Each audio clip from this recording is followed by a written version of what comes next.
Greetings, everybody, and welcome back to episode 65 of Extreme Evocast, an all-purpose Pokemon podcast where we talk about news, trivia, and everything related to Pokemon.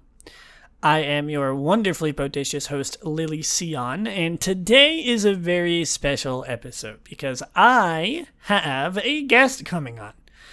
In about a little bit, who knows? I mean, he could show up at any time, really. I am going to have someone else joining, and, I will sort of introduce them when they appear, I assume, if I remember to do so. I'm sure we'll get to it at some point. But yeah, I have someone else to be joining me talking about the very special topic for today, which is, of course, the Direct that just happened. But before we talk about that, let's go into some of the other things. Real quick, I'm going to sort of just absolutely speed through these news. No hesitation. We're not going to do merch today. I'm sorry. I want to have as much time as I possibly can for talking about the new stuff, and I want to have as much time as I possibly can with my guest for today. So, in the realm of normal news, let's start with one of the most important things. Masters EX, which I'm sure we'll talk about these sort of when they happen in the direct conversation. But Masters EX is having its second anniversary special. I might actually end up talking about this in another episode. We will see. I'm not 100% sure because I have started to play Pokemon Masters a little bit. Surprise, surprise. I know. More on that later. But Pokemon Masters is having its 2-year anniversary, as we know from the Direct, and they're adding a couple new, if I can find it, some new skins, or some new characters for you to pull. I don't know what they're called. I started playing it, by the way. Here we go. They have unveiled the first part of their special second anniversary campaign. This campaign will begin on August 30th, which is already available, and it will run. It doesn't say when it'll run to. Oh, here we go. No, it's specific for each character. So Lillie and Lunala, my namesake, will run from August 28th. N and Reshiram will run from August 30th. Steven and Shiny Rayquaza will run from September 1st, and a special out for Misty and Psyduck will run from August 28th. 10,000 gems will be available between August 28th and September 14th. A special seasonal scout will run from September 3rd and 10th that will include various previous seasonal sync pairs.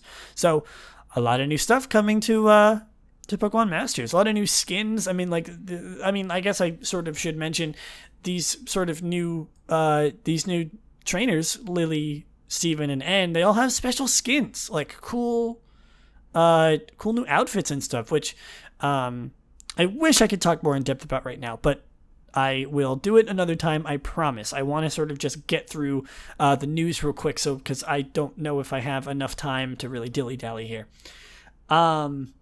Another thing on the Direct that I will just cover really quickly, Pokemon Cafe Mix is getting a rebrand known as Cafe Remix. Very, very clever, actually. Genuinely clever. They showed it on the Direct. Pokemon are now able to eat the delicious meals prepared for them, making them more friendly and be more willing to become staff Pokemon. New puzzle skills that make it easier to clear puzzles and also be introduced in Cafe Remix, as well as the ability to combine megaphones to make them more powerful.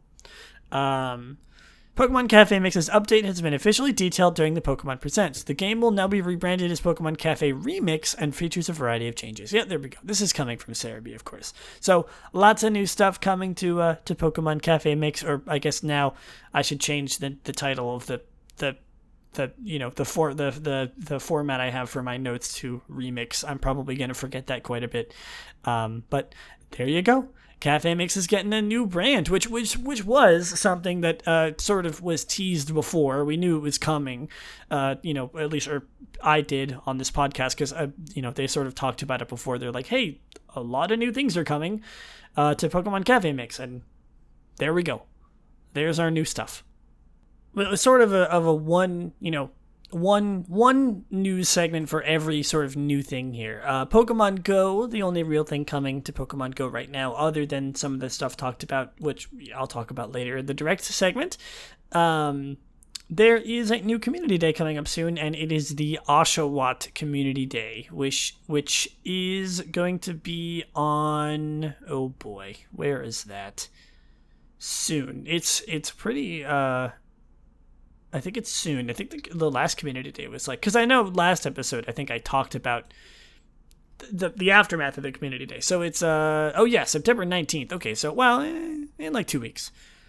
So Niantic have announced the next Pokemon Community Day on September 19th will focus on Oshawott. And then, everything else that's happening with with the everything that happens on the community days as normal. Pokemon Unite, which I think is something that I am able to add to sort of the main trio. So looking like to be a four-man sort of news thing. I mean, less so now with like the merch and plentiful plushies and stuff. It's sort of just a bunch of stuff. But the main trio, Cafe Remix, Masters EX, and Pokemon Go, I kind of think Pokemon Unite will be joining it. Speaking of, Pokemon Unite is getting an update on the day of this episode's release, September 1st, which Blastoise is coming, which is so exciting. I literally didn't know about it until like today. I haven't been really checking in on Pokemon Unite news, so the fact that Blastoise is coming is super exciting. I'm probably going to play a little bit, talk about him next episode, so nothing really else to say much there. And before we move on, apologies for rushing, but I'm so excited to talk about the Direct. I had to wait 2 weeks to talk about it. Real quick, before we move on, I do have a promotional code for you guys. I like to give those out every now and then when there is one that is available. Let me see if I can find it. I have it here, but I want to read off sort of the blurb that goes with it. Also something I totally forgot to mention. I kind of just went in like rushing. It's like I gotta get this done. If you notice that my voice is sounding different, which I mentioned this. Also, if you can hear the motorcycle driving by outside, I'm in my dorm room in my final year of college. So I say this pretty much every time I move house. But if I tend to sound a little different than normal, there you go. I am in a new dorm. It's a little cramped, a little small. It probably has the same problem as the dorm room I was in last semester, which was spacious and it was very tall, so my voice echoed quite a bit. So apologies if you've gotten used to the sort of padded basement room that I was in before, but now you're gonna have to maybe deal with a little more echo. Anyway, I found the promotional code. A code was given during the Korean Pokemon Trainers Cup 2021 competition stream. This code allows for all players to receive a Porygon Z based on the one used by Jung Sang-yoon, sorry if I butchered that name, the winner of last year's tournament. The code is first, so that's like 1ST PTC champ. All one word, all capital letters, 1ST PTC champ. So first PTC champ. The first Pokemon Trainers Cup champ. The Porygon is level 50, holds a Silk Scarf, has the Adaptability ability, Timid Nature, and has the moves Hyper Beam, Thunderbolt, Dark Pulse, and Nasty Plot. So there you go. I'm pretty sure you can still get this Porygon Z. If not, I apologize. Anyway, let's move on. All right. And now it's time for everyone's favorite segment where we talk about a random Pokemon every single episode. Today is Pokemon. What? Hey! Huh? Hello? Are you doing random Pokemon of the week? Yeah, I haven't said it yet. Do you want some help? Yeah, sure. You know a little more about competitive Pokemon than I do. It'd be great. I mean, kinda. Here, let me just. Hi, what's going on? Hey, hello, DMGoodBoy. Hi, I am DMGoodBoy, otherwise known as Cody, and I am a friend of Lillie's. Yeah, you're going to be joining me today, and potentially in other episodes. We'll see. We'll see. Do you want to guess the Pokemon based on the number? We can sort of. I usually do it for the listeners, but if you want to sort of be the tester this time, see if you know Pokemon by their Pokedex numbers. Okay, I don't want to alarm you, but I do think I have a really good chance of hitting it. Really? Because in one of the more I forgot if it was the last episode or not, but when you said the number for Wimpod, Really? I legitimately said, maybe that's the bug from Gen 7? That's awesome. And as soon as you said Wimpod, I lost it. So, yes, I would love to try and guess it based off of the number. All right, this one today is number 478. 478. Mm-hmm. So whenever I hear like an upper 400, I always tend to think Gen 4. Mm-hmm. So is that like a Gabite or a Garchomp? Oh, so close. It's not. It's same sort of vibes though. Do you want me to tell you what it is? Yeah. I like hearing that I was close. Oh, you were you hit it on the nail. It's like a late Sinnoh Pokemon. It's Frostlass. Oh, funny enough, I am. So one of the things that I've been doing recently is I've been doing a VGC draft league. Oh yeah. And Frostlass is actually one of the mons that I have on my roster. Yo, perfect then. Okay. So, allow me to tell you a little bit about Frostlass and Frostlass's competitive capabilities. Sure. We're going to go right into the competitive stuff then. Usually I talk about it like just in general first, but I don't mind if you sort of take the lead. Yeah, so obviously we can talk about it in general first. Yeah. I personally think Frostlass of course being the female exclusive evolution to Snorunt. Oh yeah. Has an absolutely wonderful Shrine Maiden design. Mm-hmm. Oh, I love it. It's such a good Pokemon. It's an amazing Pokemon design-wise. Type-wise, it's also a really good mon. Is it the only Ice Ghost? I can check. It might be. There might be one other. I think there might be one other, but off the top of my head, I want to say yes. It is the only one. Okay, yeah. Yeah. I remember, I have like a very specific memory of Frostlass. I remember specifically, like, this sort of stays true for all of the Sinnoh Pokemon, but I remember being on like a call, back when I was like 10 or something. I don't even remember how old I was. I guess I was like 9 because it came out like 2009 or something. But like I remember being in a call with my like best friend at the time, looking through on Cerebi.net like all of the new Pokemon that were releasing in Gen 4. They had like all the Pokemon available, and I remember seeing Frostlass, and I'm like, oh man, is that a? Like, I was so excited that we were getting a new evolution from Snorunt. Like that's so cool. Yeah, I had a very similar reaction to, I believe, Electivire. Oh god! All the Gen 4 really added so many amazing evolutions. It was like the only other Gen to really do that was like Gen 2, but like it only did it like very little. But Gen 4 really was like, you want all the new evolutions and pre-evolutions for like all these beloved Pokemon? Here you go, literally. Mm-hmm. Okay. Yeah, definitely. Would you like to tell us a little bit about Frostlass's biology? I will. So Frostlass is, of course, an Ice Ghost Pokemon introduced in Generation 4. It evolves from a female Snorunt when exposed to a Dawnstone. It is the Snow Land Pokemon. Its abilities are Snow Cloak and Cursed Body as its hidden ability. It has a 100% female ratio, obviously.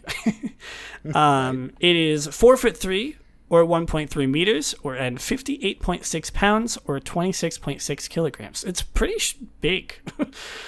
Like 4'3", that's nothing to sneeze at. That's pretty big. It's not that small. No. It's like, and the weight is also notable because most of the time you have, I feel like most ghost types don't really pack on too much weight, but the weight here would obviously be the ice. The ice, yeah, of course. Yeah. Mm-hmm. Let's see, what else is there to say? Is there any trivia? Interest? I'm using Bulbapedia, obviously, as always. I'm also looking at Bulbapedia. Yeah, I like to look at the trivia. No other Pokemon is the same type combination as Frostlass. We already talked about that. Yep. Dude, oh my god, because of the sensor in the GTS, you couldn't, an English Frostlass couldn't be traded in the GTS in black and white without a nickname because of the naughty word in its name. much like Kofagrigus. Yeah, there's a lot of Pokemon that are like that. They have bad words in their name, so you can't put them on the GTS. That's so funny to me. It's like...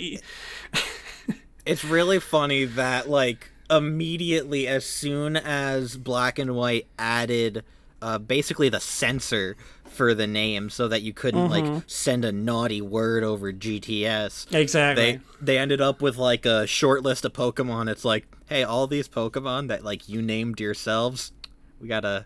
Yeah. We have an issue there, buds. Yeah, it's so funny. The censor system in Pokemon has always been, like, notoriously bad, because it's like, it'll, you know, even if you're in, like, an English...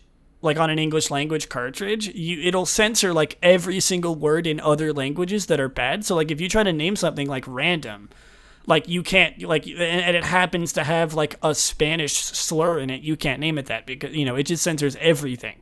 Right. Which is so dumb. I remember specifically in like Pokemon X and Y, there were so many times where I tried to nickname a Pokemon and it just didn't work, because I was like, there's no bad word here, but it was like some random like German bad word or something, you know. Yep. You end up having 3 letters specifically in the right order, and the censor just went off. It's so funny. Okay, so is that really, let's look at Frostlass's Pokedex entries. Do you want to sort of take the lead here? You can read some of them. Sure. Let me scroll up to them real quick. You know, that are interesting. A lot of them seem to be pretty similar, but so in Diamond, Pearl, and Platinum, it mostly talks about how a Frostlass would freeze its foes with, I like this, in Diamond and Pearl, it says nearly negative 60 degrees Fahrenheit. Yeah. But in Platinum, it specifies negative 58 degrees Fahrenheit breath. Yeah, and then in Black and White, it was also negative 58, and then in X and Y, they reversed it back to negative 60. Yeah. They really couldn't decide how cold Frostlass's breath was. They were like, it's somewhere around here. Could be negative 59. Who knows? We haven't measured it. And then finally, all the way down in Shield, it says it again at negative 60. So I guess that's the answer. Black and White and Platinum were just wrong. Yeah, so... also in Diamond and Pearl, they reveal... what seems to be its body is actually hollow. And here's a little bit of ghost-type creepiness. Oh, of in course. Platinum, we also learn that it is said to then secretly display its prey after freezing it. Oh my god, so it makes them into like little statues? That's horrible. Yeah. It makes like a little museum out of the things that it's frozen to death. Yep. Oh my god. Every single ghost-type Pokemon has some horrible... like secret lying in their Pokedex entries. It's crazy. Always. Oh and my God. in Shield, it talks about how it brings frozen prey back to its lair and neatly lines them up. Jesus Christ. And in Sword specifically, after a woman met her end on a snowy mountain, her regrets lingered on. From them, this Pokemon was born, which I'm pretty sure is just like the actual Japanese mythological influence on Frostlass is like that story. Yeah. Its favorite food is frozen souls. I was gonna say I love the jump from like, oh, it's a this is the history behind it. Oh, and also it eats frozen souls. You know, I prefer a nice chicken sandwich from insert fast food chain here. Yeah. And hey, you've never tried a frozen soul? I've heard they're pretty good. They're so hard to find.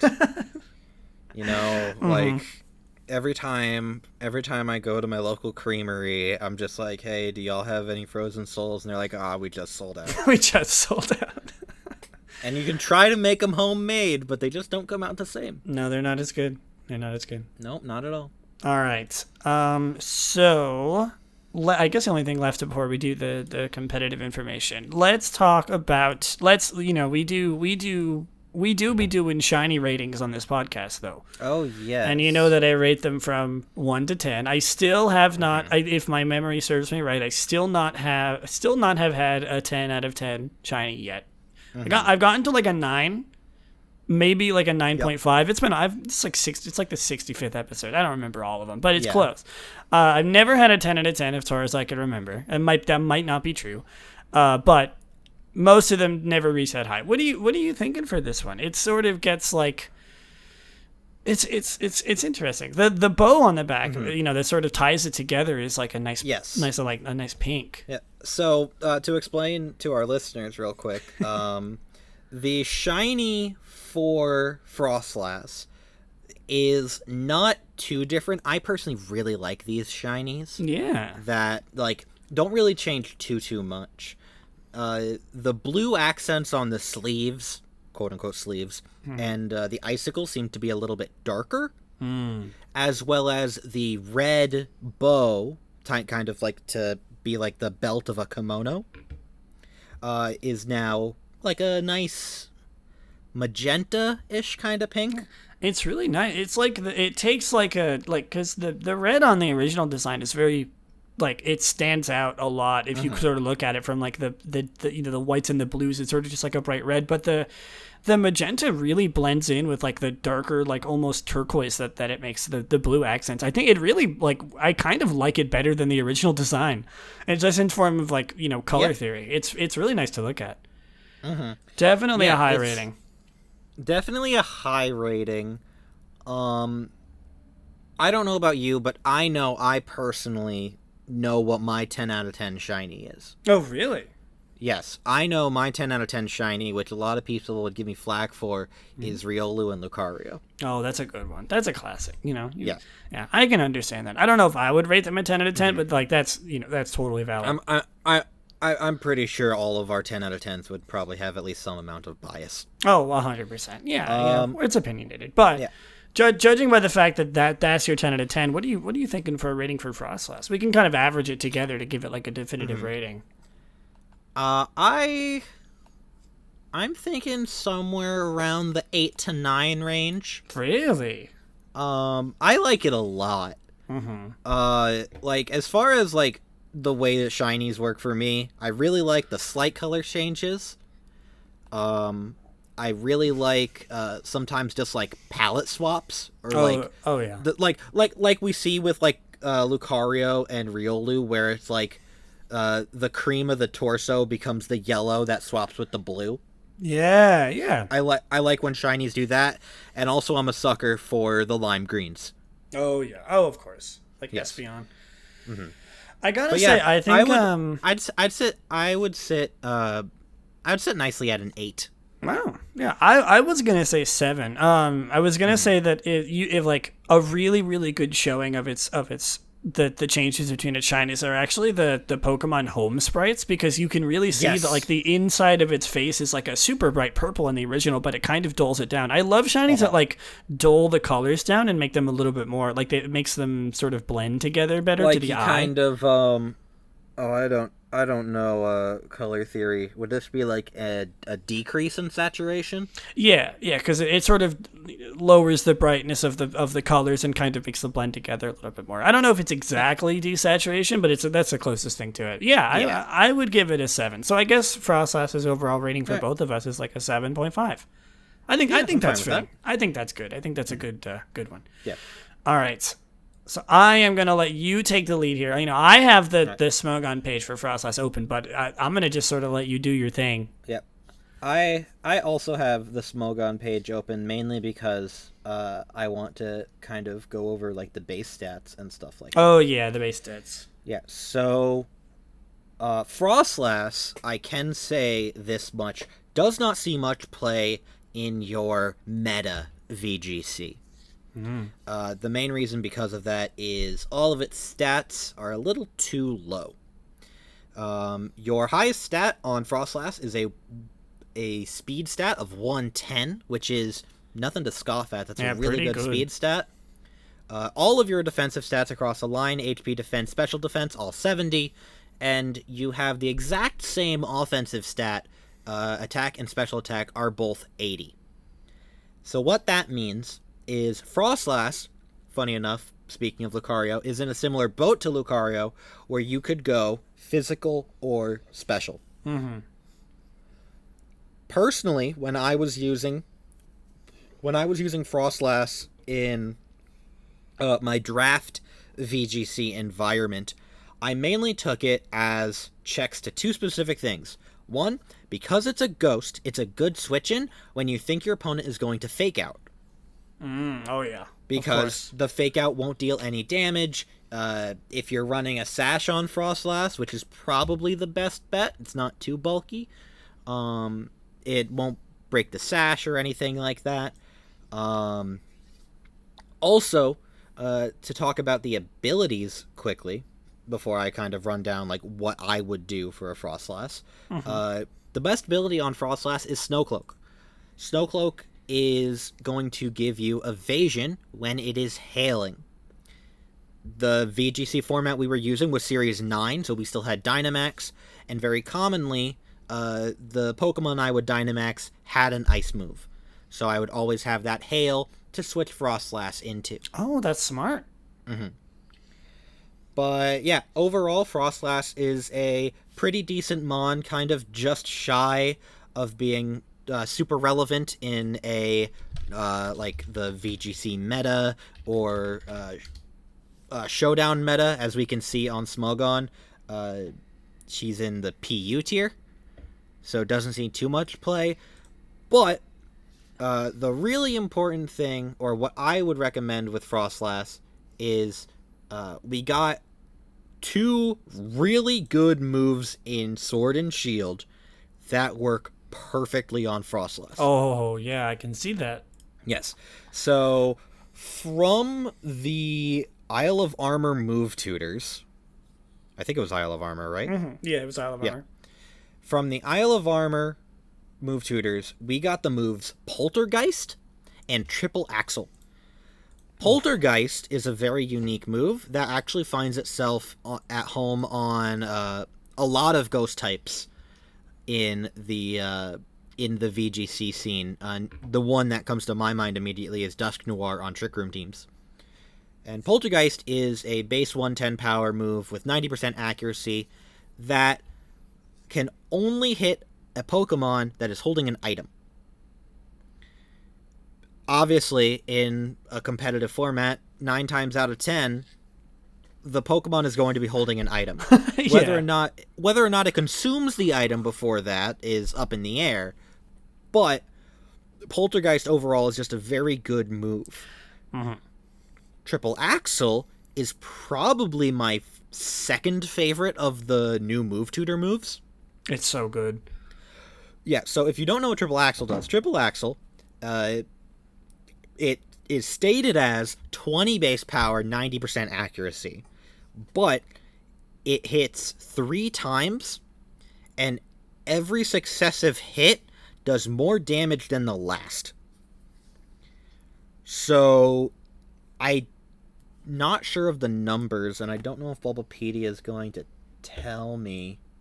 The exact numbers of the damage? Yeah, so it looks like since each strike is 90% base accuracy. Yeah. So I'm just going to read this straight off of Bulbapedia because I don't want to try to explain the math. You basically have 73% of a chance to hit all 3 times. It's pretty good. And if you hit all 3 times, that's 120 base power. Oh. Yeah. So it's essentially a base 120 power ice move with multiple hits, but it's a 70 accuracy, which is pretty good. Yeah. Actually, looking at the math here, it does double. So the first hit does 20 base, the next hit does 40 base, and the hit after that does 60 base. Yeah, because compare it to a move like, well, I was gonna say compare it to a move like Hyper Beam, but Hyper Beam is actually a horrible example because it. Right. What's another move that has really high power but low accuracy? I mean, compare it to a move like Hydro Pump, I guess, where it's an 80% accuracy, but it's its power is 110. So Triple Axle is essentially a little bit higher power, but only 7% less accurate than Hydro Pump, which is a really good, turnoff, I think, or trade-off. Exactly. This access to Triple Axle is the main reason why I feel you'll normally be running a physical Frostlass. Oh, yeah. So maybe using a Jolly Nature to make sure you get as much speed investment as possible. Make sure you're outspeeding those base 100 mons. Also, Triple Axle is a great answer to any dragons that you might be facing. Oh, of course. Especially if they're trying to get away with some Focus Sash shenanigans. Triple Axle should not just break the sash, but break the mon all the way down. Oh, yeah. It's interesting. Thank you, by the way. I think it's interesting that I was going to say that Frostlass is PU in Sword and Shield, but it's UU in it's Sun and Moon, and I think it's a really at least on Smogon, it's a really interesting evolution, because before it was just like a suicide lead. Yeah, literally, like that's all it did. It's also probably worth noting that it does get access to spikes, so it can set up hazard. Yeah, so which it's is like always good. I'm glad to see that it's getting some good, because like its moveset in Sun and Moon was kind of garbage. I mean, it wouldn't be a suicide lead if it had good moves. So it's like it's good to see that it got some good moves in the Isle of Armor, so it like can actually be an attacker. I mean, it's a PU attacker, but like still a good one. Mm-hmm. Yeah, it's interesting. That's cool. Yeah, and it could very well be the case that because Sword and Shield doesn't use the full roster of all of the Pokemon, it could be that the limitations of the Mon pool end up making Frostlass a less good option. Mm-hmm. Where it's like, other Mons are just gonna be better at using Triple Axle, be better at using Poltergeist and stuff like that. Right, yeah. Which is why, like I said, this is not really a sort of meta Mon that you're going to use in your showdown singles, unless you're doing PU, RU, or namely in the VGC. But I can say from experience, definitely worth going for if you're doing a draft league where you can kind of plan ahead of time. Mm-hmm. And it's like give some of these Pokemon that might be not so great, give them some love. I mean, Frostlass has got a unique typing. It's got interesting moves. Try out some new Pokemon. That's always sort of the vibes I want to give with why I go over the competitive viability of some, like, just the random Pokemon I generate, because it's like, hey, you never know, someone might like be making a team when they listen to this episode, and they'll be like, oh, I'm going to use Frostlass now. Yeah, Frostlass will very easily find a home on any sort of Hail team. Oh yeah, definitely. Mm-hmm. Speaking of Hail, real quick before we move on to the juicy news, every time I see a Pokemon with Cursed Body, it's sort of unrelated to Frostlass, but every time I see a Pokemon with Cursed Body, I'm just remembered of the horrible tragedy that is Gengar and his losing Levitate. It's like, oh, it's so sad that he got Levitated, or he lost Levitate for Cursed Body. Ugh, yeah. I mean, like, Cursed Body's not bad, but it's no Levitate. When did Gengar lost Cursed Body in Gen 6, right? Yeah, it lost Levitate in Gen 6. Or yeah. It lost Levitate in Gen 7. It had Levitate from 3 to 6. Yes, okay. What did it have in Gen 2? I don't think Gen 2 had abilities. Gen 2 didn't have abilities? Oh, Gen 2 didn't have abilities. Oh my god, you're right. Why did I think... Abilities only came to be in Ruby Sapphire. That still blows my mind every time I hear it. Anyway.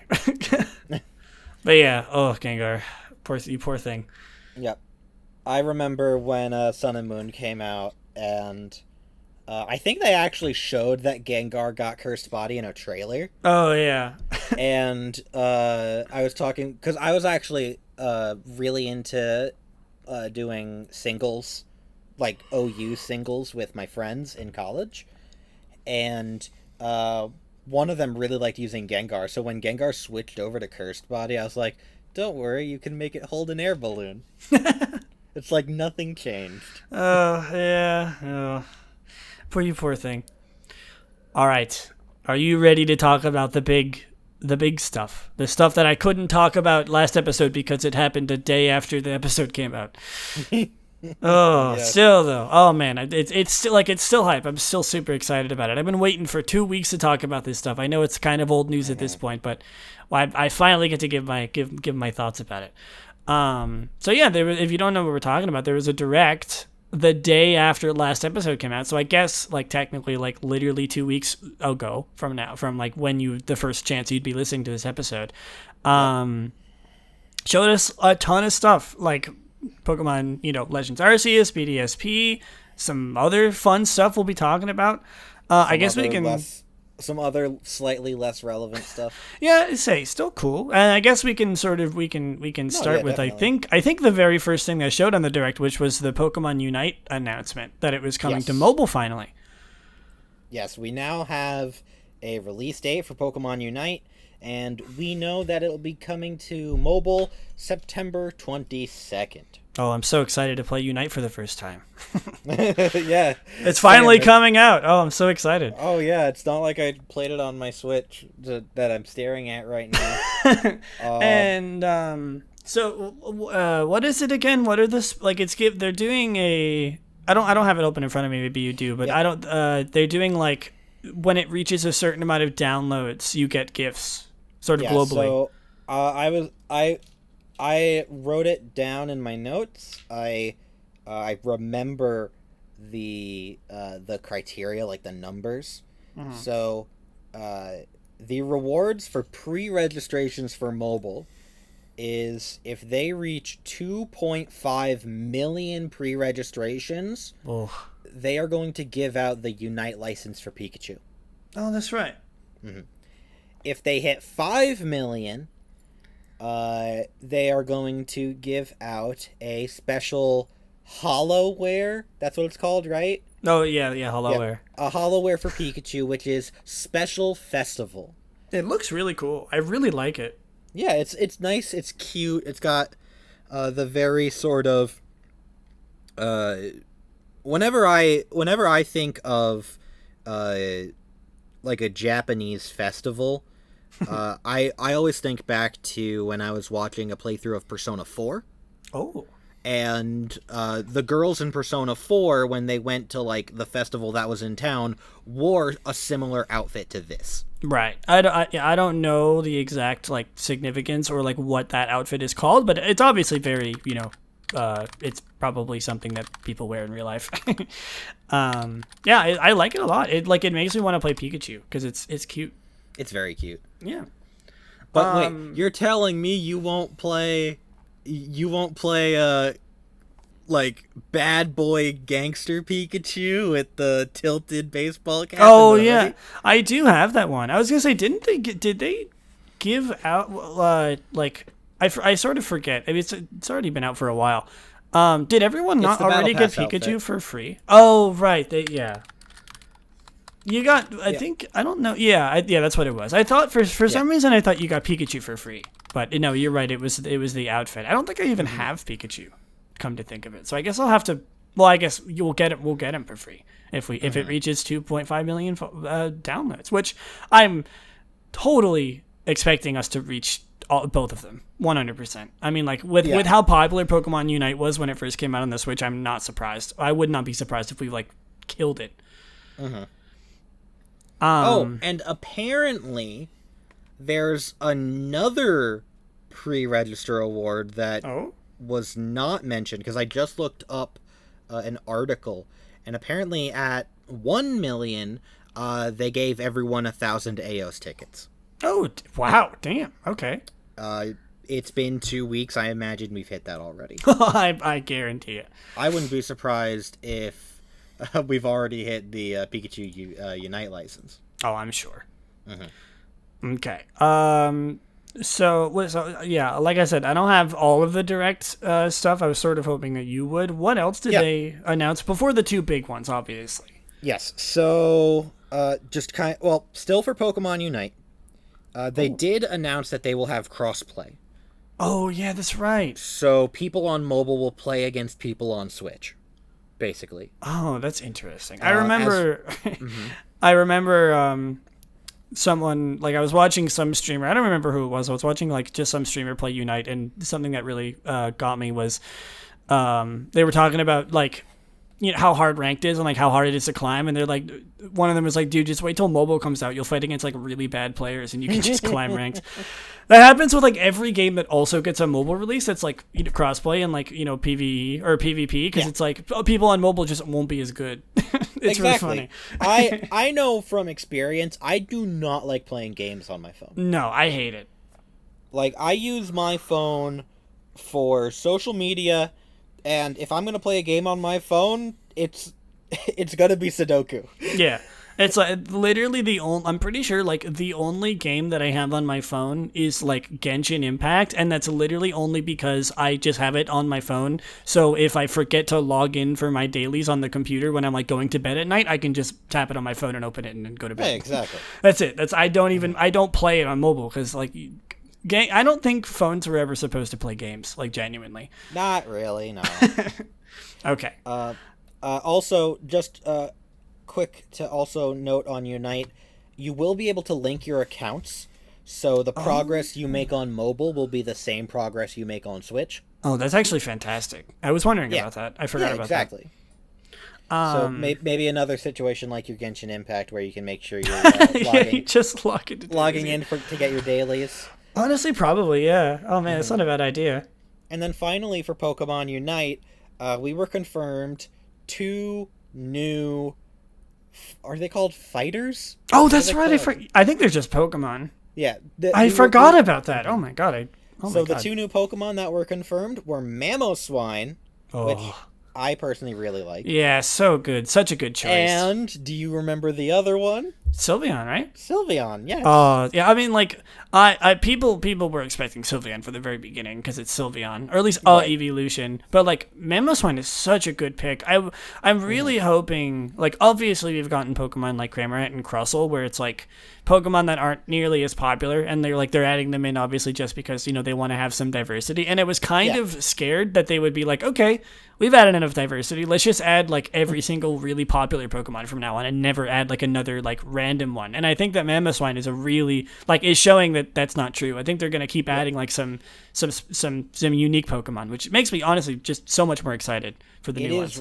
Yeah, it is really nice that Pokemon Unite is not just Starter Royale. You're right. Not like Smash. Yeah, exactly. Oh man, yeah. That's so exciting. Gen 2 still doesn't have a rep, unfortunately. Blissey. Oh, you're right. Yeah, you're right. Yeah. Wow. Well, hey, we have a Pokemon Blissey's from a generation now. Oh, Blissey's been out. Yeah. Okay. Yeah, because Blastoise is coming tomorrow. So, or today, I guess, if you're listening to this. Yeah, true. But yeah, well, you're right. Wow, I totally forgot. Well, that means we have a Pokemon from every generation in Unite. That's pretty cool. Yep.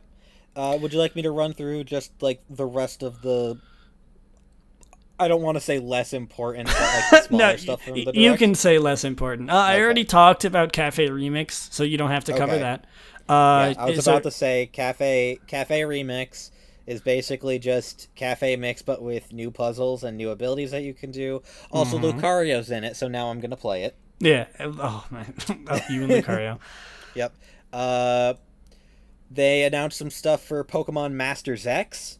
Because it was the 2-year anniversary. Oh yeah, I did talk about like all the new skins and stuff that came out with it. Yep. The big ones that were on the direct were Signasuit Leon with Eternatus and the anniversary N skin with Reshiram. Oh yeah, I don't know like how like rare, because like for not to bring up Genshin Impact again, but like I haven't played many gacha games in the past, but like. Genshin is like the 5-star characters are really, really, really hard to get. Or like, you know, the most rare characters are really, really hard to get. It takes like months of work. I've sort of been tainted because Genshin was my first gacha game ever. So every time I get like a super rare pull in like a random gacha game that I downloaded, I get super excited. I don't know. Do you know anything about Pokemon Masters? Because like, I was gonna say I got the Leon skin. I was pretty high. I downloaded it for the first time like after the direct because I was like, oh, I want to get those free pulls, and I never played it before. It's pretty fun. Yeah. But I got the Leon skin, and like, is that like rare, or they are like the 5-star whatever they are? Like, are those pretty common in that game? So, I played it for a good couple months after it came out, which is surprising to think that was 2 years ago. Oh my god. Yeah. Aging. Some of the 5 stars are handed to you. Really? Yes. Ah. But 5 stars are very rare to pull. Oh, well, look at that. I remember specifically when I was playing. This wasn't EX. This was the original Pokemon Masters. Like, the pull you wanted to get was Brandon with Trico. Yeah. Because Trico had Leaf Storm. Right. And Leaf Storm hit like a truck. Damn. That's cool. Yeah. And Brandon was a tier 5. Oh. Yeah. They also end up doing like these specific pulls that you can end up doing where like certain trainers are more likely than others. I think actually if you go into Pokemon Masters, there's like a drop-down menu that actually tells you the percentages of really? each trainer. Yeah. Oh, okay. I'll have to look after this then. If I remember that correctly. That's cool. Also, they teased a new story arc coming to Pokemon Masters X. Oh, yeah. That just looked like the Rainbow Rocket thing from Ultra Sun and Ultra Moon. Pretty exciting. I never actually did. That's like the only post-game I've never done. I never did like the Rainbow Rocket stuff, which I should have done because I heard it's pretty good. But it looked really interesting. I just, like, I didn't play through Ultra Sun, Ultra Moon. Mm-hmm. I think I was just, like, on one of my low points with Pokemon at the time. Yeah, that's understandable. Yeah. But yeah, that's it for Pokemon Masters X.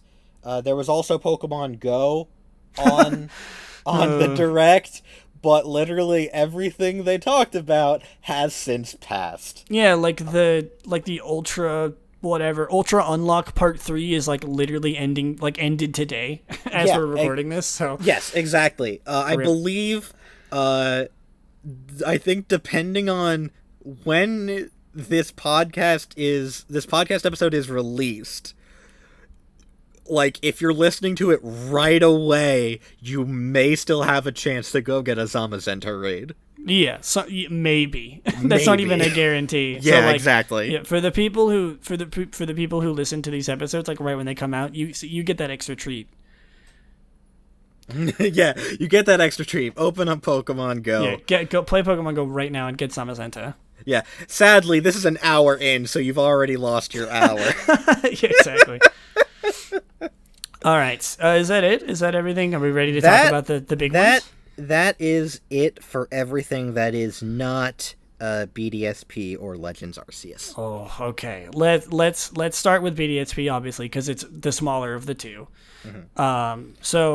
The thing about BDSP is that we really don't have too much to talk about because like it's just a remake of the games. Exactly. You know, it's like they're not like we have some new things like following Pokemon, of course, which is such a good surprise. Oh my god.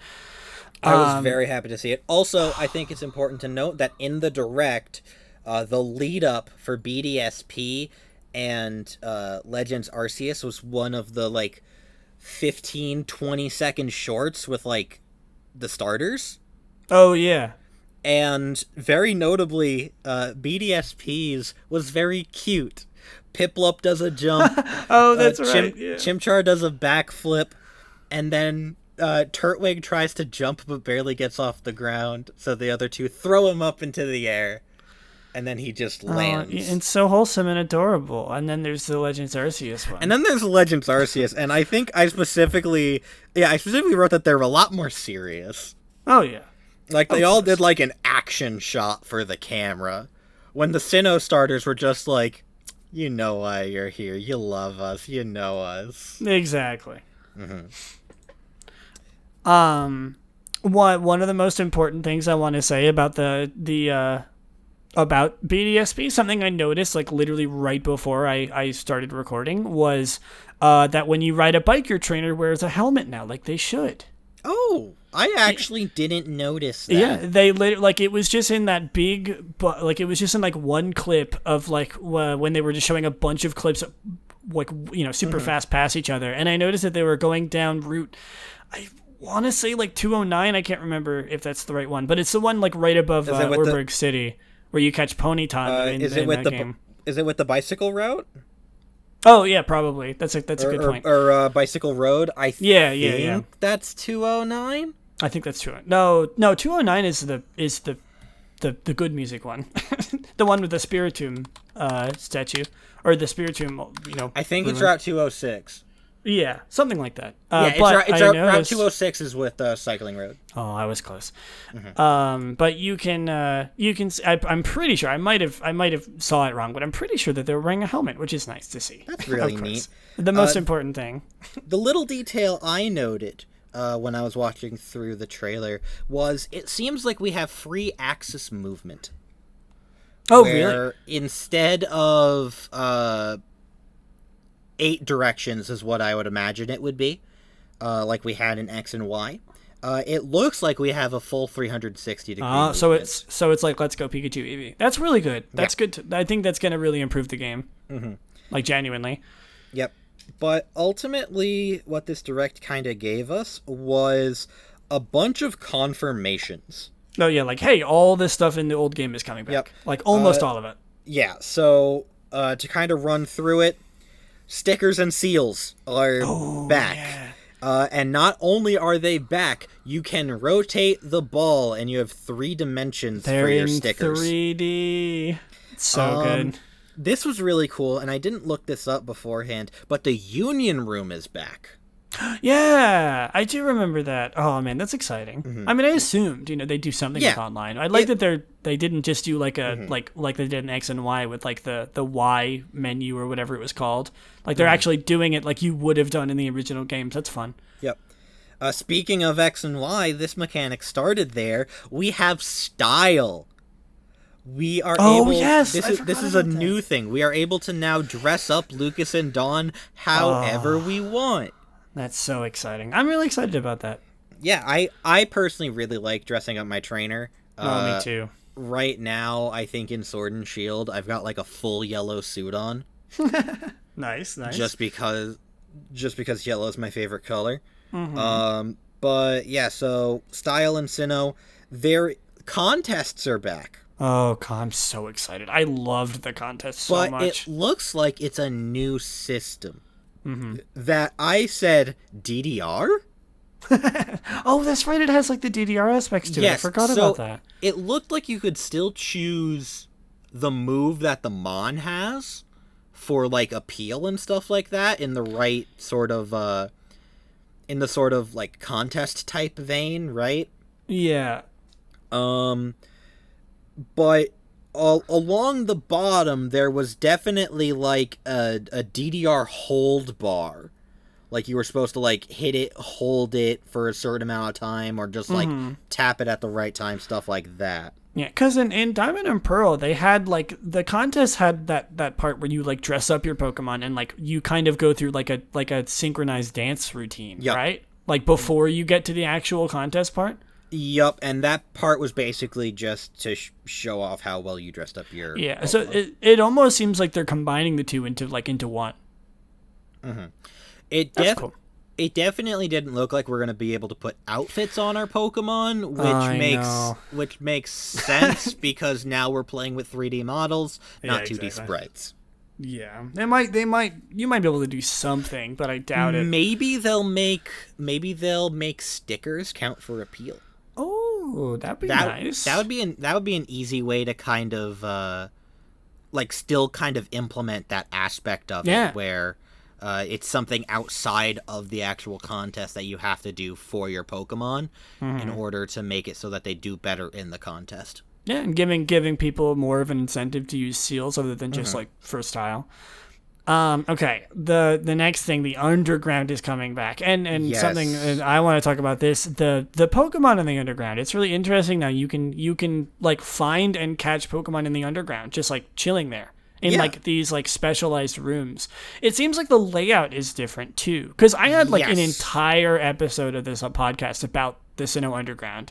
It was like episode like 6 or something. It was really early in the lifetime, but I remember specifically like I talked for like an hour and a half just about the underground. So I'm super excited to see it coming back. And then, you know, secret bases, of course, all the things that sort of came with the underground, mining, all that stuff. Nothing really like super, you know, crazy to talk about, but the finding the Pokemon in the underground is very, very cool. I'm excited about that.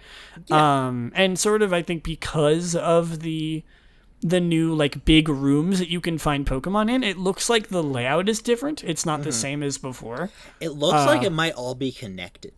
Yeah, that would be cool. Yeah, because if you remember in like original Diamond Pearl Platinum, you had to drop down into the underground from specific spots to get in specific sectors. Yeah, because they were all they looked like they were all connected, but they weren't. Yeah.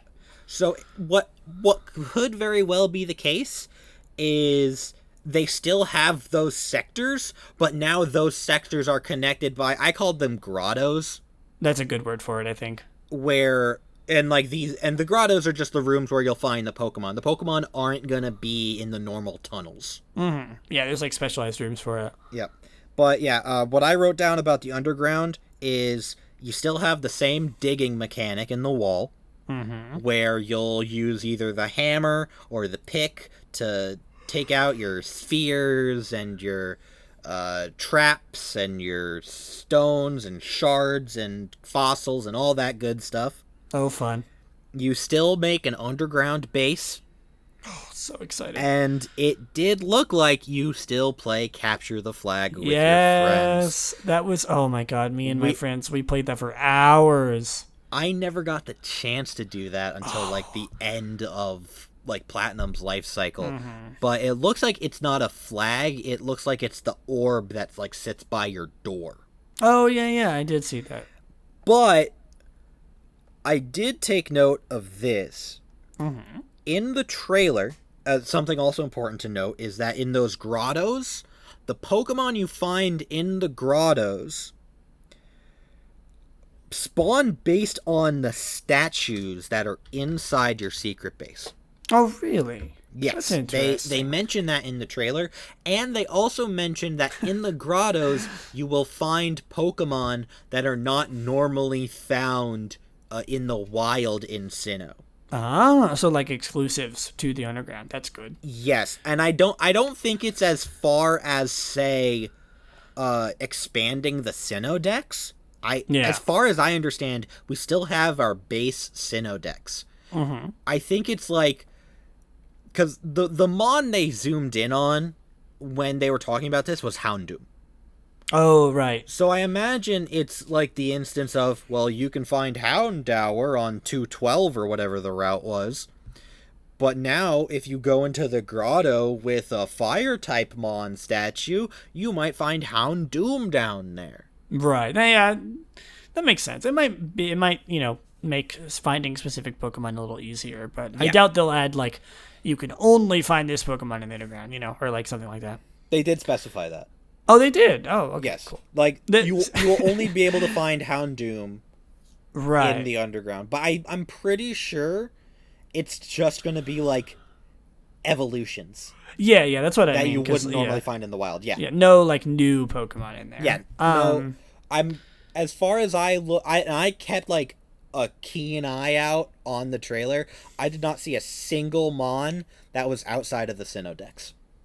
Right, it makes sense. I mean, you know, I think it's funny because sort of taking a step back before, I think we should move on to Legends Arceus. Yeah, but, definitely. I think it's funny because I'm glad that you have come so prepared, like looking up things that you like, you know, specifying very specific things because, like we said, it's been like 2 weeks, and I sort of, you know, pardon me, I was a little lazy this time around because I knew that you were going to come in and sort of have all the specifics. I'm like, I could just sort of rest easy and let you remind me of everything. Like a lot of the times I'm noticing is like you being like, oh, this is that. And I'm like, oh yeah, I forgot about that. That's happened like 20 times now, which, you know, I am very thorough in note taking when I do take notes. Oh yeah. So, yeah. But to maybe you should off, just host this podcast. Welcome to the Lucaria cast. The Lucaria. with your host, Good Boy I screwed that up. I screwed that bit up so bad. It's okay. You can't win them all. I mean, hey, Yep. maybe you could start a podcast here. Yeah. Yeah, maybe. I have too much on my plate already, but to finish it off on Brilliant Diamond, Shining Pearl, we can expect to get our hands on these games November 19th. Yes. And there is a special Switch Lite, because of course it is, with etchings of Dialga and Palkia on the back. That will be available with the game preloaded on November 5th. Oh, so some people are going to get the game early. No. Well, if they hack into the Switch, yes. But, preloaded, right. Yes. People are going to do it 100%. Oh, 100%, yeah. Yeah, people are going to get that game on November 5th, which is, a little bit unfortunate. There was another game that I remember. I don't remember if it was a Pokemon game or not, but I remember, specifically people... Was it Let's Go Pikachu Eevee? That, people just, had the game, super early and were just showing a bunch of stuff. Mm-hmm. Oh, man. It's a little unfortunate, but... Oh, man, I hope they don't spoil Brilliant Diamond Shining Pearl for us. Yeah, I would say that's the thing. They can't really spoil too much. I guess it's a good thing that of all things, it's the remakes that they're spoiling. Oh, boy, I hope they don't show who the champion is. They literally just showed it in the direct. I'm so excited for this. This just makes me so excited that people are going to be, personally, Sinnoh is not my favorite games, but it is my second favorite games in the series, or the main series. But so it does make me very happy that there will be kids who will be able to experience these games for the first time. Sort of in the new generation. Because I know that a lot of people are less willing to play the older games because they're, older games. So it's good that I'm so happy. I sort of gushed about it already, but I'm so happy that we're getting these remakes. There's something to say about the quality of the games, but at the end of the day, we should just be happy that we're getting them in the first place. Mm-hmm. All right. And I can just, to fully leave it off, I am a Sinnoh fanboy. Gen 4 is my favorite gen. Yeah. You mentioned Lucario 3 times. And also, sorry. Literally, your icon on Discord is you in Lucas's getup with a Riolu. So, oh, yeah. that... I totally forgot that was my Discord. I was going to say, you like Sinnoh? I can't tell. Yeah, I one could say I'm a fan of Sinnoh. But yes, I love Sinnoh. Platinum is my favorite Pokemon game. Mm-hmm. But realistically, the one I always prefer playing is the newest one. Oh yeah, because but yes, I am super excited for these. I will most likely be streaming this. Oh, me too. The day after. I was gonna say, because I guess this is a good time to plug. We're both gonna be streaming the game when it comes out. Yeah, I haven't streamed in a month. Oh, it's okay. I haven't either. But literally on the day, probably it comes out at midnight. We'll see. I did it with Sword and Shield. I don't know if I'll do it with this game too. Including Legends Arceus. I will also be streaming Legends Arceus as soon as I possibly can over on twitch.tv/Lillieceon. And then you want to give yourself a little pluggy poo? Sure. I will also be. My next stream will be November 19th. Oh, dude. My Twitch handle is twitch.tv/DMGoodBoy. Oh, Goodestboy. Goodestboy, because the original DMGoodBoy is mine, but I forgot the password. Is that also your Twitter handle as well, or is it DMGoodBoy? Twitter handle is just DMGoodBoy. Okay. Yeah, you got to plug that Twitter too. Yes. All right, Legends Arceus. Let's talk about it. Oh, Legends man. Arceus. So I want to preface this, and I want to say, long-time listeners of this podcast, this isn't directed at anyone in particular. In fact, this is directed at nobody, because literally nobody has told me this, but I want to brag anyway. I told you so. Because I have specifically in my notes, we never. I don't think we need to proceed this game with anything, so we're going to get right into it. And I want to say that specifically, we know now that Pokemon will be appearing almost identically to the wild area, where they appear in. It depends on the weather, it depends on the time of day, and it rotates. And what did I say about, I forget which episode I did, but I talked about it extensively, where I theorized that the wild area in Sword and Shield was a test for an open world Pokemon game. But this is before Legends Arceus was ever announced, or before we knew anything about it. And like, I want to say that even like solidifying with like just taking, mechanics directly from the wild area and putting it in this game, I am like pretty certain that I was right in that assumption. That the wild area was just they were releasing Sword and Shield and like, hey, let's put the wild area in so we can sort of gauge people's reactions about how they would feel about this sort of, like Pokemon walking around in the wild, appearing on different times of day with different weather patterns, things like that, Yes. Yes. Yeah. So. I was just listening. So I want to preface this section with something real quick. I may not play this game. Really? Now, I love Pokemon. But obviously. Yeah, obviously. But I am not the biggest fan of the easiest way to explain this, because the obvious connection is Breath of the Wild. Oh yeah, of course. And I played some of Breath of the Wild. I did not get far. I think I made it to like the first Guardian. I got in the Guardian, I tried to fight the boss, and I failed. And I was just like, okay, what else can I do? I wandered in one direction for probably more miles than I should have, and just stopped playing there. Mm-hmm. Granted, this is not new. I am not the biggest fan of the 3D Zelda genre. Right. My favorite Zelda game is the Oracle games. Right, that makes sense. Link Between Worlds, also in the 3DS. So that is why I prefer I'm gonna say the usual Pokemon format. Right, yeah, that's totally valid. I mean, this is such a different change from the normal formula. I think that's funny, because I'm in a very, very similar boat as you in terms of Breath of the Wild, but I think that it's coming from a different reason, because I want to preface this by saying that I think I've said this before on this podcast, but I've literally never played a Legend of Zelda game before, other than like the free Ocarina of Time 3D that came with my 3DS when I first bought it, and I got to like the first dungeon and stopped playing. And specifically with Breath of the Wild, I own Breath of the Wild. I've had it since it came out, and I literally haven't played. Like on Christmas Day, I want to say on Christmas Day, I got the Christmas after Breath of the Wild came out, I got Breath of the Wild and I got Mario Odyssey. I popped in Breath of the Wild into my Switch, played it for 12 minutes, and then stopped to play Odyssey, and I never opened it again. I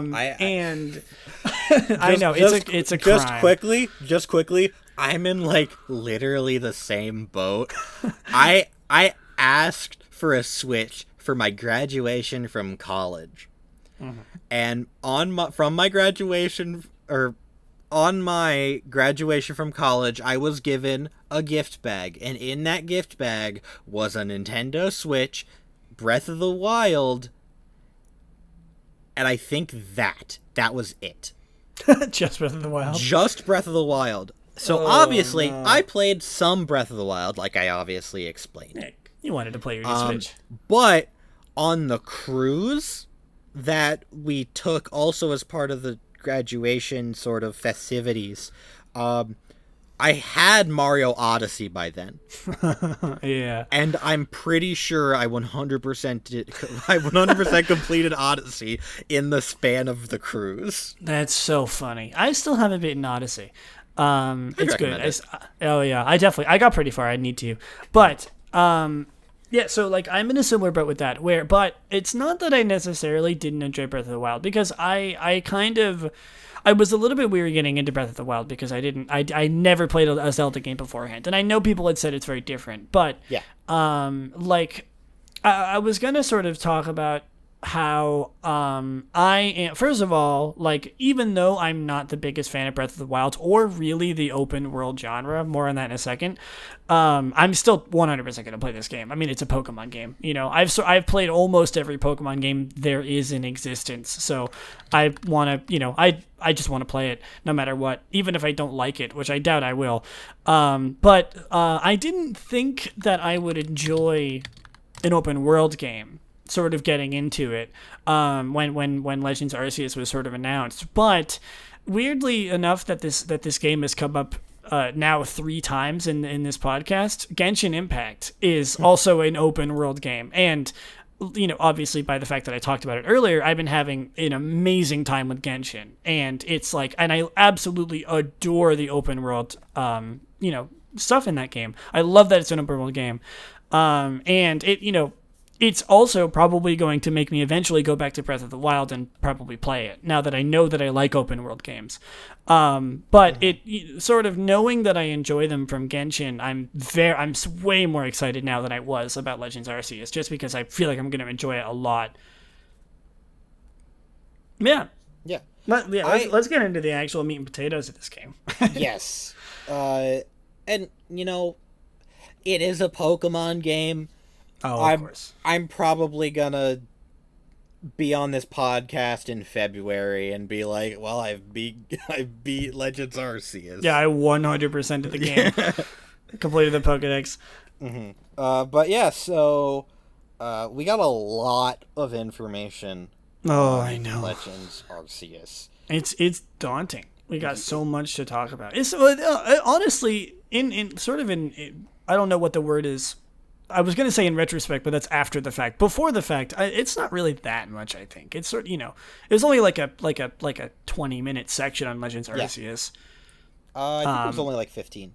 Right. I mean, like the directs, it's kind of good that the directs aren't super long. They don't really reveal that much stuff, so like it's not going to take like 20 years to cover every single little thing that was reveled, but it's also nice that we didn't have a treehouse event afterwards where like they just play it for 2 hours. I know. I was gonna say I like every time there's a Pokemon Presents and they're like teasing a new game, I'm like, please don't have a treehouse. I don't like watching the treehouses because I just don't really like watching people just like try out new games. I want to experience it for myself. Yeah, I would 100% watch it if there was a treehouse. I mean, I feel like I'd be kind of obligated because I talk about it on this podcast. So true. Yeah. I'm very happy that there has not yet been like a treehouse for a Pokemon game. Mm-hmm. But yeah, so I think one of the wonderful things that we learned in Legends Arceus is we learned our goal. And our goal is to complete the first ever Hisui Pokedex for the Galaxy Expedition Team. Gee, I wonder what that name's a reference definitely to. Not evil in any way possible. Definitely not evil. Definitely not the roots of an evil organization that will come to be thousands of years later. Yeah, I made a tweet about it. I think it's funny that they're like literally like they're like, oh, the Galaxy Federation or the what was it? It was a Galaxy Federation. Galaxy Expedition Team. Galaxy Expedition Team. It's like, oh, the Galaxy Expedition Team. It's like, you're working for these guys. They're really cool and really nice. And then it's like 10 minutes earlier, they're like, fight the evil Team Galactic and their world-ending plans. It's like, okay, listen, you're not slick. No, yeah, exactly. It like, is okay. pretty funny. And I think, were you the one to bring up that the one character that was like in the trailer could almost be like Cyrus's ancestor? Yeah, Silene, because she looks just like him. Mm-hmm. She looks, and actually, it like because I guess we could talk about this now. But the dude that you're sort of doing expeditions for, I think his name is like Commander Kamado. He is confirmed to be an ancestor of Professor Rowan. Oh, I didn't know that. That's really cool. Yeah, so he's the ancestor of Professor Rowan. So I think it's totally, within the realm of possibility for Silene to be the ancestor of Cyrus. I mean, like, have you seen her? She looks exactly like Cyrus. Yep. No, yeah, definitely. So I did bring up in a tweet. I was like, so she's evil, right? Like, this is definitely like Cyrus, like baby Cyrus. Mm-hmm. Okay, another notable thing, and I don't want to get too much into this, but correct me if I'm wrong. We were told this is ancient Sinnoh, right? Mm-hmm. If we were told this is ancient Sinnoh, one, why does the Galaxy Expedition team building look like it's from Galar, complete with a Galarian wheezing smokestack? Yeah, I was sort of wondering that too. It's like the game is kind of bringing us into the belief that this is supposed to be like super far in the past, yet there's like industrial abilities, which is interesting. And yet the dude who gives us our starters legitimately looks like he traveled back in time wearing a purple sweater vest under his lab coat. It's interesting, certainly. While we're running around in samurai gear. It does kind of make sense because, I mean, the area that all of this place is located is what will be in the future Jubilife City. So it's like it's already technologically advanced more so because correct me if I'm wrong, I'm not a history buff, but like I'm pretty sure that like there were times in history where like countries like America were already industrialized, and then there's like there's some countries in Asia and stuff that are like still in super like super early levels of development in terms of like technology. So it's like it's not totally under the realm of possibility that like certain places are more technologically advanced than others. It's just weird because immediately what I think when I see that is, so do Legends Arceus and Sword and Shield happen at the same time? I doubt that. Is Diamond, Pearl, and Platinum just 2,000 years into the future? Oh my god, could you imagine? Where it's like, oh man, that would be interesting. I'm thinking, are there like any like relationships like between the regions in Diamond and Pearl? Do they like mention other regions like or like any events that happen sort of at the same time? I mean, I can't think of any off the top of my head, but neither can I. It's an interesting theory. Maybe it could be true. It's so weird to me. Right. Yeah, we've gotten a lot of sort of world building information, and I mean, really just that, but like it's so interesting. Mm-hmm. It is weird. I agree. It's very weird. I sort of like one of my biggest thoughts coming out from the direct was it's like like you mentioned the smokestacks. It's like I thought this was supposed to be like super far in the past. Why are there like industrial furnaces and stuff? Yeah. Why are all of these people living in like houses made of logs and parchment? Well, here we just have a brick and mortar town hall. I mean, who knows? Maybe there'll be an explanation for it. I mean, like we're literally dealing with the region where the Pokemon, the legendary Pokemon, are the gods of time and space. So like there could be some time shenanigans going on. You know what? I didn't think of that. Like it's literally the time Pokemon is like one of the four. So Yeah, I didn't think of that, so let's move on from this topic. Yeah, I mean, like, one last thing. It's sort of like, because I guess, the biggest thing about this series, or that we know so far, is it's revolving around Arceus, which is so interesting to me, because, like, first of all, Arceus has never gotten any love in the past. So I'm really interested to see, like, I'm pretty sure the most lore that we got out of Arceus was in the movie. Other than that, like, we don't know anything about him. Most people know Arceus because they hacked what's it called? Yeah, the event. Azure, I think it's called, like, the Azure Flute. Yeah, something Azure like that. Flute. Like, you would just be scrolling through your little action replay and like, what's the Azure Flute do? And then like you just download it, and then it's like, whoa, there's another legendary Pokemon at the top of this hill. And there's like an insane like thing that goes along with it. You get like an egg that hatches into like one of the three, like Dialga, Palkia, and Giratina. Or something. I remember that, yeah. Yeah, it's crazy. It's like, and I remember specifically there was like in the cutscene where you get the egg, it shows like real pictures of real places. It sort of like goes through like a big, like a slideshow of like real world places, because it's kind of like showing you like time and space, and it shows like a real night sky and like a real forest. It kind of messed me up as a kid seeing that stuff in like a a 2D sprite based Pokemon game. I was like, what the? Yeah, it's weird. But yeah, I mean, like, I'm so excited to see what they do with Arceus. I mean, like, that could also be the explanation why things are, like, don't really make any sense. It's Arceus we're dealing with here, you know? He can do whatever he wants. So I just looked it up because I was confused, because I was curious. Uh-huh. The Azure Flute, I got the name right, which is amazing to me. Definitely the Azure Flute. Is supposed to be the activating item for an Arceus event, but it was never distributed. Mm-hmm. So he's still in the game. It was just never given out. Right. Yeah. Apparently, the Azure Flute was not distributed, according to Junichi Masuda, because it was too confusing for players to use. What? Well, you know, it's really interesting because nowadays we can just mystery gift, and exactly, and they can just be like, hey, you wanna go get yourself this cool new monkey? Stop by your local GameStop and turn on your Switch. Exactly. Yeah, you know, there's something to be said about the way that they do like event Pokemon now. Mm-hmm. For topic for another episode, but it's pretty disappointing how they don't have really events anymore. I'm trying to see, like, if there's any. I'm looking at the event or like the Hall of Origin. I'm trying to see like what if I'm remembering that event correctly. Hold on, let me see this. I'm looking at Bulbapedia to see if there's like, because I remember specifically you get an egg of like one of the three trio. I want to look this up. So I'm actually looking at the Azure Flute right now. So mystery gift must be used to receive a wonder card with the Azure Flute, which you get from the Pokemon Delivery Man, like you did with all of those key items.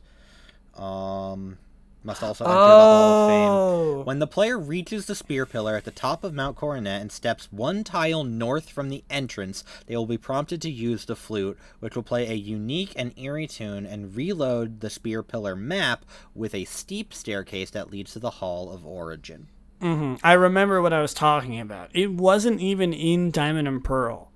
There was an event in Heart Gold and Soul Silver where if you had an Arceus on your team, you could talk to a guy in the ruins. In the ruins, and he would give you, or he would, like, you would go to this like crazy, like, palace with like, you know, like sigils of like Dialga, Palkia, and Giratina, and you would have, and Cynthia would walk out and give you a choice between Dialga, Palkia, and Giratina at level 1.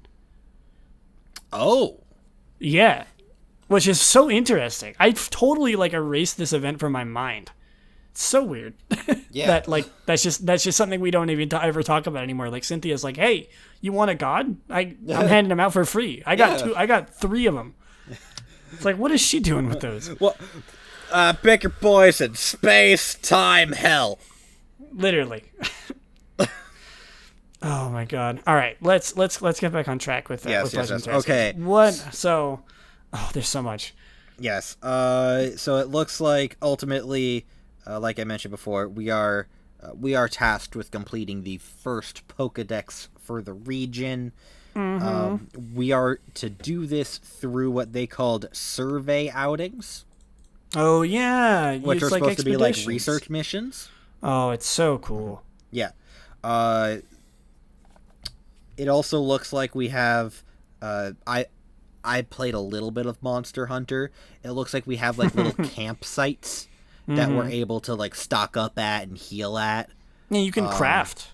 You can craft Pokeballs now. Yes, I did. I do remember that. I'm so excited. I love crafting systems in games. It's like one of my favorite things. Like resource collecting so you can craft is like my favorite aspect of games. It's so fun. We can combat roll, so this is officially the Dark Souls of Pokemon. Literally. I want to not go over the obviously cool stuff yet.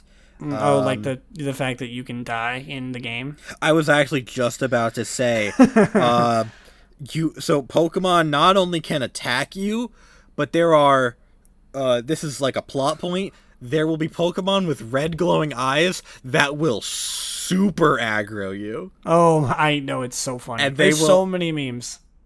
Something interesting that I took note of that I don't know how to feel about, but might be like the nail in the coffin as to why I don't play the game, are the new battle system. Oh, the battle system. It's weird. So it looks like it is. I said pseudo speed based, where it's not just I take my turn, you take your turn. It'll be like I take my turn, then you take your turn. And then I'm going to take 2 turns. Yeah, because I'm faster than you. Because I'm faster than you, but you'll still have your turn. And then after my 2 turns, you can have another turn. Yeah, and then I'll have 2 more turns. Exactly. Yeah, it's interesting. It sounds to me like going up against a Pokemon like a Crobat, again, having like a super slow Pokemon is going to be excruciating. Crobat will take 5 turns before you get one. Exactly. And then not only that, but you can manipulate how many, I think they call them actions. You can manipulate how many actions you have by choosing a style for the move. Oh, that's right. Is it like agile and strong? Agile and strong. And basically the difference is the strong style, you are going to hit harder, but you will have less actions coming up in the fight. And if you do agile style, you will not hit as hard, but you should have another action right after. So this is really odd. I know I personally am not a fan of it immediately because it is not the Pokemon battle formula that I'm used to. Yeah, that's totally understandable. I'm excited for it because it's something new, but like I'm also a little bit worried that I'm not going to like it. Yeah. Change is scary, but like it's also exciting. But at the same time, it looks like you're not going to have to battle everything. Because this was like in like the first trailer, you could just straight up catch some Pokemon.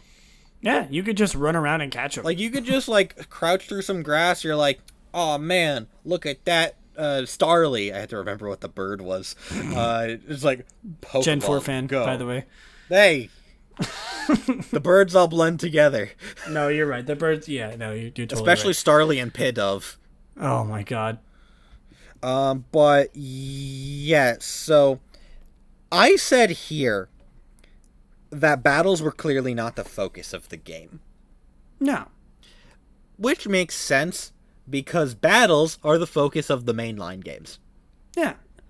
And you know, it's sort of like battles are scary now. You can like legitimately die in the game like as a trainer, so like you should avoid them. You know, yeah, it's exactly. Like, it's interesting. I kind of like that they did like looking at it in sort of a game like a game theory kind of way. It's like, you know, it's like the battles are more dangerous, but they're also like you don't want to be in them anyway. You know, so it kind of benefits it a little bit. It's interesting. Yeah, it's like it seems like it's going to be a very it almost feels like it's going to be kind of a stealth game, like partially, you know, where you're like crouching around looking for Pokemon. I was about to say, it definitely seems like it's one of those games where it's like you can either, like you can almost get by like a pacifist sort of route. Oh, I'm sure there's going to be a pacifist, or not taking any damage on your trainer, like challenges.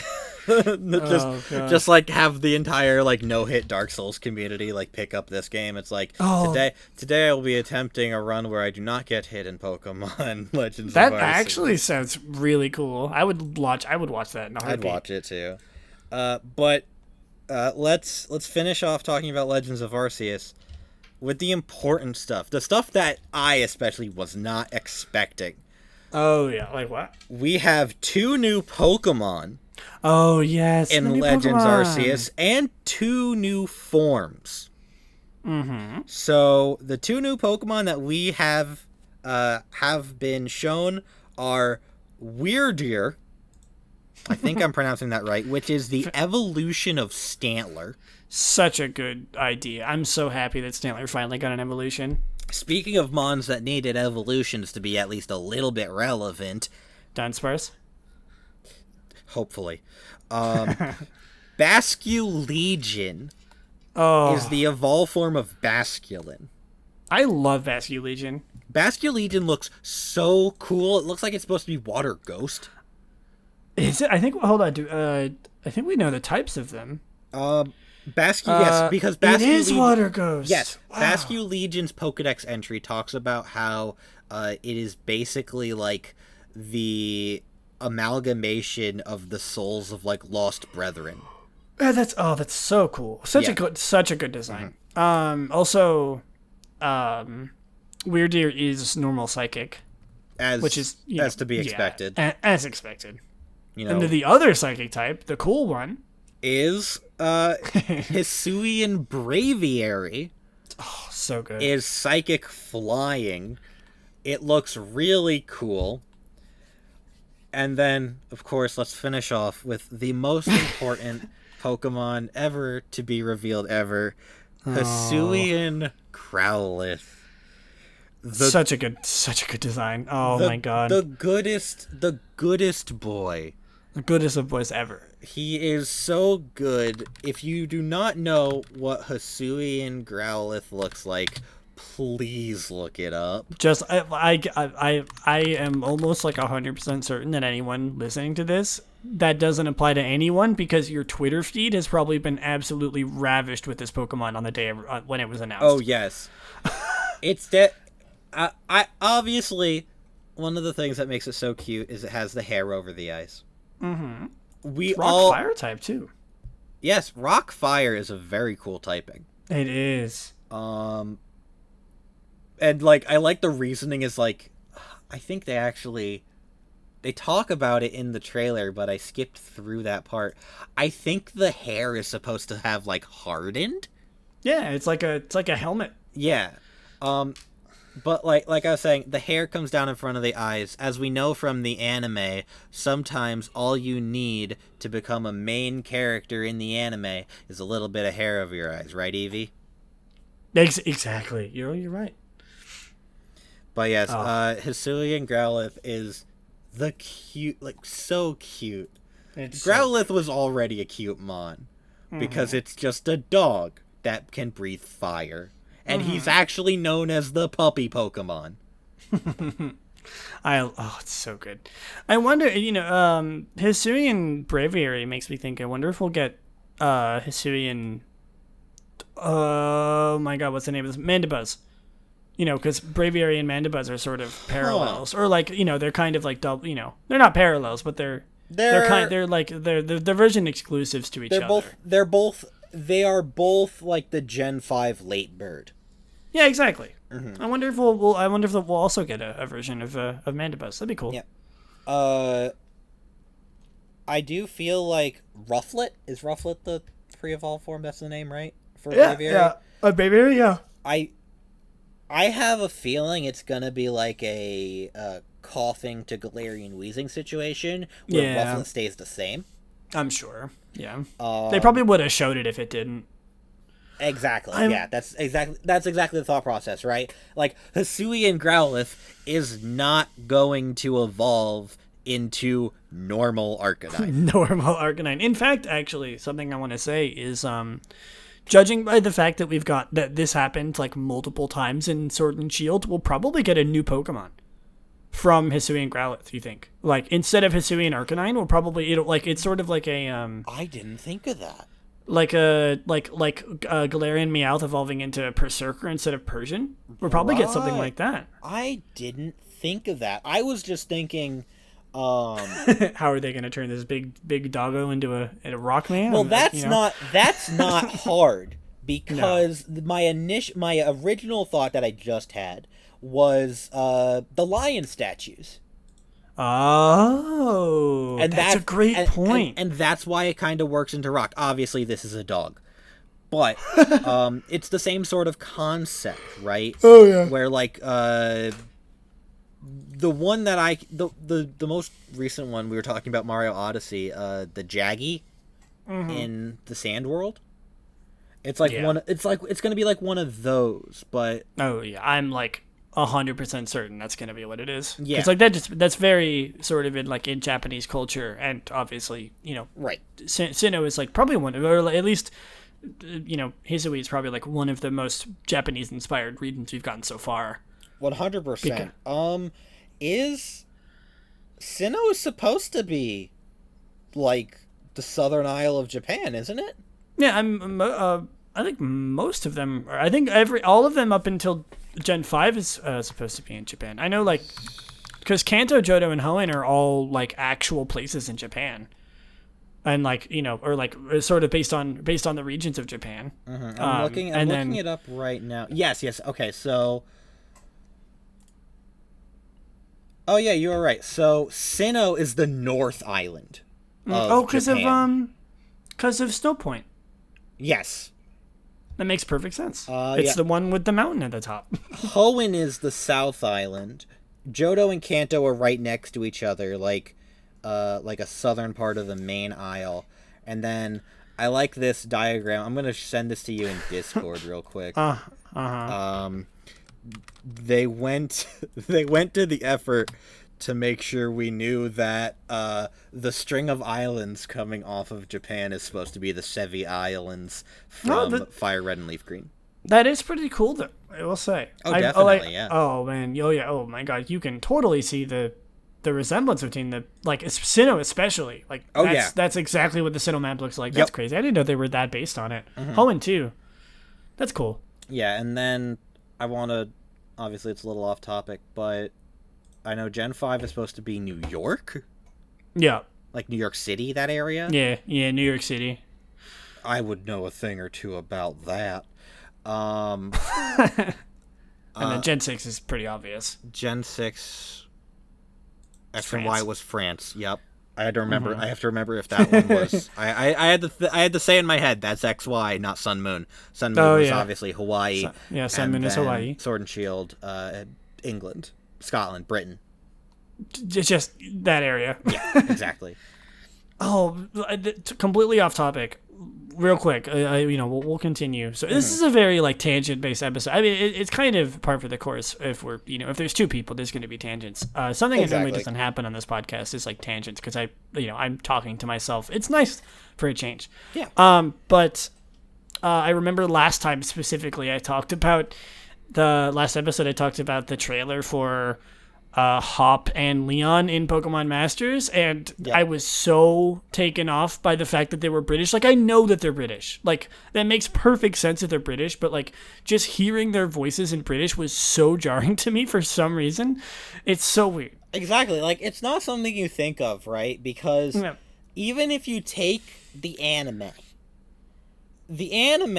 is going to start out in Japanese.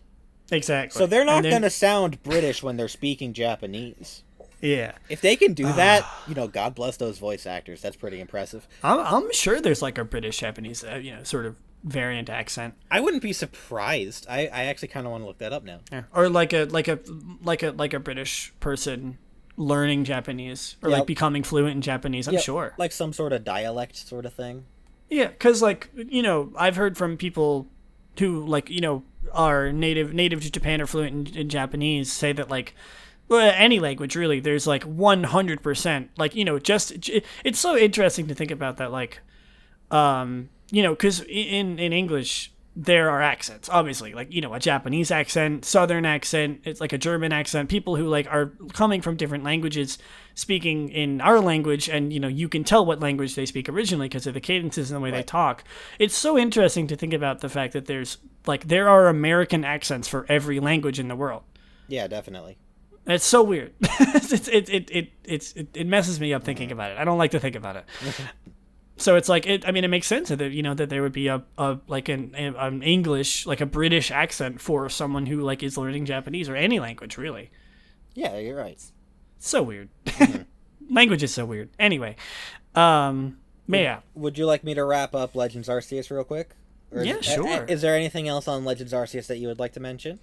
I don't think there's really. I mean, like, I'm excited for it. I think that's obvious to say. It's like this direct just only solidified my excitement. I think for everybody, just how excited we are for this game. Maybe not. I know you're excited for the game. You said you're not going to play it, most likely, or maybe, but I'm excited to see what the game does. Oh yeah, yeah, that's valid. At the very least, I am going to sit back. Maybe I'll watch someone play through the game. But I'm excited to see what they do with this game that will affect the Pokemon series going forward. Yeah. And all right, let's wrap up the last of Legends Arceus. We're getting real long in this episode. Oh, yeah, we are. You can fine. expect to get your hands on Legends Arceus January 28th, 2022. Oh, that's so soon. It's literally 2 months after BDSP. God, does that even get... Well, okay, what am I about? I was just about to say, is that going to be enough time to complete the game? Of course it is. I'm going to be playing that game non-stop once I get it. Yeah, I'm going to get my hands on BDSP on the 19th, and I'll literally be at Cynthia on Sunday. Oh, spoiler, by the way. Cynthia is what the Hey, come on, what the heck? No, I mean, me too. I'm literally like, I'm going to beat the game so fast. Not that I won't enjoy it.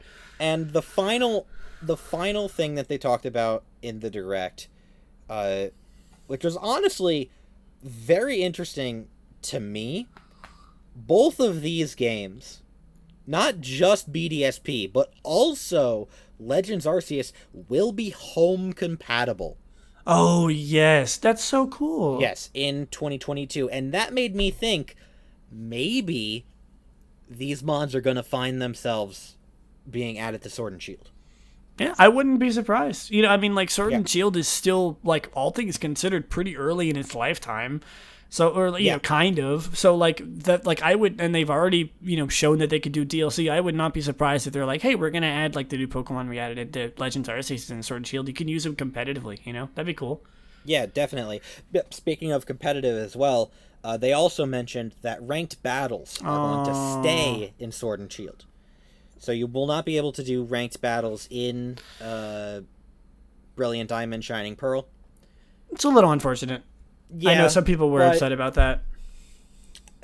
All I care about is that I'm going to be able to one day bring my shiny Turtwig into Sword and Shield and play with him in my campsite. Yeah, exactly. See that, and ending on a high note. Exactly. All right. Well, so yeah, let's move on to the final segment of today. Everyone's favorite segment. We talk about a random move every episode. I guess we could do the same thing. I mean, like, do you want to try and guess it based on the number? There are numbers to these moves. They are numbered. I highly doubt that you would ever be able to do it. I think it's kind of a stupid question in retrospect now that I think about it. You know what? Let's go for it. I want to see if I can randomly guess this move based on its number. Let me see. Let me look it up. Also, how do these moves have numbers? They're just numbered on Bulbapedia. That's what I use. I just randomly generate a number from like 1 to like 866, I think is including like the G-Max moves, did you Z say moves, and also Shadow moves. 1866? No, 866. 86. There's only 800 moves in Pokemon? Yeah, there's less moves in Pokemon than there are Pokemon. That doesn't sound right. No, it doesn't at all. You're right. I mean, I guess it makes sense. They add less moves than they do Pokemon, like, per generation. All right, anyway, today this move is number 266. There's, like, no frame of reference for, like, what, like, 266? Yeah, in the list. Oh. All right, so I'm 600 shy of the last move. Oh, you're right. Yeah, exactly. Funny enough. I'm just gonna. I kind of wish I knew how many moves were in Generation 1. Oh, I don't know. I might be able to tell you. Hold on. I'm not gonna cheat or anything, But I just want to make sure that this move actually only became a thing in Generation 2. Okay, yeah. Because there's a 2 in front, I'm going to guess Generation 2. Yeah. Mega Horn. No. It was a good try. I will say, before I tell you what move it is, there's 165 moves in Gen 1, which is actually a lot. There was more moves than there were Pokemon back then. Gen 2 Back added, then. like... Gen 2... Whoa, hold on a minute. Are you telling me... I don't know why I'm so surprised. Yeah, by how are this. you looking? How are you looking this up? I want to know because I'm on Bulbapedia. There's a page on Bulbapedia that's it's just a list of moves, and it shows every single move in order, just like by number. But I will say that the number of moves in Gen 2 is exactly one shy of how many Pokemon were in the game at that point. There was 252 in Gen 2, and there's 251 moves in Gen 2. Well, hold on. Oh. And then Gen 3 is 354. And there's 356 Pokemon in Gen 3. I know how many Pokemon were added in each generation, by the way. I guess I should have prefaced that. I'm going to keep going with this. How many moves were there at the end of Gen 4? 467. Okay, that's way less because there were 493 at the end of Gen 4. So they sort of started to go down after Gen 4. This is so weird. And then Gen 5 is when I lose my confidence in how many Pokemon there were, but 559 at the end of Gen 5. Didn't Gen 5 only have like 60 or 80? Yeah, Gen 5 didn't have that many. And then even less in Gen 6, which doesn't surprise me. 621 at the end of Gen 6. Gen 7, I think, added way more moves with like all the Z moves and stuff. It added all of the Z moves are listed twice because they can be physical and special. Yeah, it's a little bit of a cheaty thing. And then I do want to say, I don't think I mentioned this, the list of all of the moves in my random number generation also includes shadow moves from XD. I think remember that. I think that was last episode or the episode before that you actually did a shadow move. It was a couple before. It was cool, yeah. All right. Anyway, let's. I haven't even told you what the actual move is yet. What was the number? 266. 266. Do you want to say it? Yes, because I'm looking at it right now. 266 is follow me. Wait, what? Did I say the number wrong? I think you said the number wrong because we totally planned this. Okay, you didn't need to give it away. Hold on. Did I say the number? What's the number? Oh, 226. I'm so stupid. 226. Well, would you care to tell me what movie 226 is? Hold up. I was 2 off. 224 is Megahorn. Oh my god. Okay, I wish I got it right the first time. I would have been so impressed. Oh my god, I am impressed. That's funny. I came You were 2 off. You were literally 2 off. That's crazy. Amazing. Okay. All right, but 226 is Baton Pass. Mm-hmm. Funny, we talked in length about the competitive viability of Frostlass. Where right now we can just quickly touch on Baton Pass is such a busted move. Literally so busted. After it was Gen 7 when they had to ban it, right? Well, yeah, something like that. Because, funny, we're talking about it on this podcast, the move that got it banned was Extreme Evo Boost. Was it really? Yes, because Extreme Evo Boost was the Eevee exclusive Z move that would give +2 to every stat. And Eevee can learn Baton Pass. Exactly. Since Eevee can learn Baton Pass, basically what you would do is you would give Eevee the Evenium Z or whatever it was called, right? Yeah, whatever. Do an Extreme Evo Boost, and then just Oh. Okay, well, I think he's gone. All right, well, let's talk about Baton Pass. Baton Pass is a non-damaging normal type move introduced in Generation 2. In Generation 8, it is TR29. It was not a TM before then. But I'm probably just gonna speed through this this move tutor, because good lord, is it almost up. Like, we are skirting on the final moments of this episode, like the allotted time that I have available. Super long episode. I'll go into that in just a second. But Baton Pass switches out the user, passing all temporary stat stage increases and decreases onto the Pokemon that replaces in battle. It also passes some volatile status conditions, namely Confusion, Getting Pumped, Taking Aim, Can't Escape, Ability Suppression, Leech Seed, Curse, Substitute, Ingrain, Power Trick, Heal Block, Embargo, Perish Song, Magnet Rise, and Aqua Ring. Baton Pass, no matter what type of Pokeball the user was captured in, the animation will always display a normal Pokeball.